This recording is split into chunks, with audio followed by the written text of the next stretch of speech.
Friends, today I want to take you to a particular place. You will see why it is particular. And I see you back here in about 3.5 minutes. Well, here we are in Ringgold, Georgia, at the Two Boys Creamery. There is quite a lot of acreage right around, I don't know, maybe a couple of hundred acres. And there is something peculiar inside. Let's go look.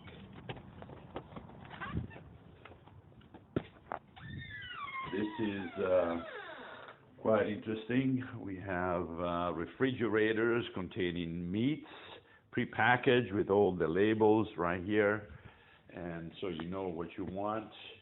And then we have another refrigerator with more meat, and over here we have actual milk. There is glass containers, and we also have some of the plastic ones, traditional one, but here is the interesting thing. Nobody's here. Absolutely nobody's around. This is an honor system. You come over here to the table, and basically you write down what you want in here, and I will be buying actually a gallon of milk myself. And over here you have payments. You just put in money in the box or checks, and complete honor system. I think in Italy this wouldn't last 5 minutes. They even have honey down there. You know, it's grown just outside. Actually, I saw some of the containers. But yeah, in Italy, most likely they would even steal the refrigerator, not just the content of the refrigerator. Over here we have the area with the cows. And on this other side, there is an area for chickens. And now we're going to be driving down to the happy cows. On the left, there is some for meat, I guess. And up ahead, I believe, is the actual milk cows that I was referred to. They're taking good care of them. They don't give them anything that is artificial or chemicals or steroids. They're really taking good care of them.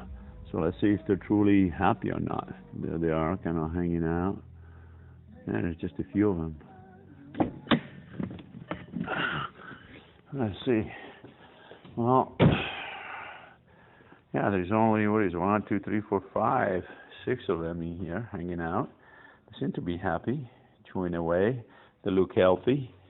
Then there's some sheep on the back. They have about an acre apiece here, those cows. Oh, there's some little baby lambs. Check it out. Just barely born. Nice, happy place altogether. Interesting spot. Actually, I did the video for the Italians, and I can tell you right now, in Italy, probably they would take away their refrigerators as well, not just the stuff inside. But it's kind of unusual. Even the place that we have here, Lookout Mountain, is kind of peculiar because it's a tight community, very small. Everybody's looking at everybody's back.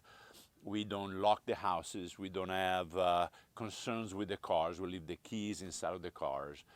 And it's wonderful to have a community like that. And you wonder, why can it be more widespread? And then you're looking at how the government has been acting, not just lately, but even in the past. You know, there is a lot of corruption, a lot of stealing, right and left, and sometimes we even justify it ourselves. You know, we might even say, well, we do a little white lie, and then the white lie becomes a gray lie, and then the gray lie is becoming a very black, dark lie because we continue to cover what we're doing. And I think our standard, especially as believers, is completely different. And actually I wanted to look at a couple of scriptures in that regards as far as honesty goes.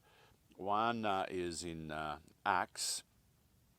Looks right in regards to Paul. Actually, he is saying, so I always take pains to have a clear conscience toward both God and men. So here we have Paul saying, I really struggle, I really put a lot of effort into being above board, not just before God, but also in front of man. And that is our testimony. Another one in Colossians 3 says, do not lie to each other, since you have taken off your old self with its practices. And that reminds us of almost like the dog that is returning to his own vomit, right? So we have stripped ourselves of the old nature. And yes, sometimes I kind of pull back toward it. And the lying portion of it, the dishonesty, is one of those things that sometimes the enemy is actually trying to get us back into. Another one is in Luke 16:10, where it says, one who is faithful in very little is also faithful in much. And one who is dishonest in very little is also dishonest in much. And there's a reminder of how sometimes we might justify, well, this is a little thing, nobody will know, or it's not so grievous.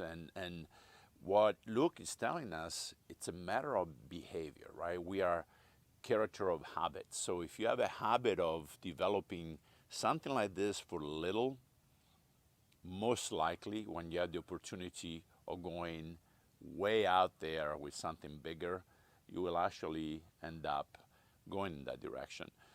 The last one, Proverb 27, says, the righteous who walks in his integrity, blessed are his children after him. And it's a beautiful reminder. Last time we were talking about blessings. It's a beautiful reminder to say it's not just for you to preserve that integrity for you, for your spouse, but it actually is something that eventually is going to trickle down to generations after you, to your child and to your children's children. So let's remember these promises and be pioneers. Just go out there and start making that difference yourself. So if we need to shed some of the old habits, including this one in particular of dishonesty, let's work on it. Until next time, ciao.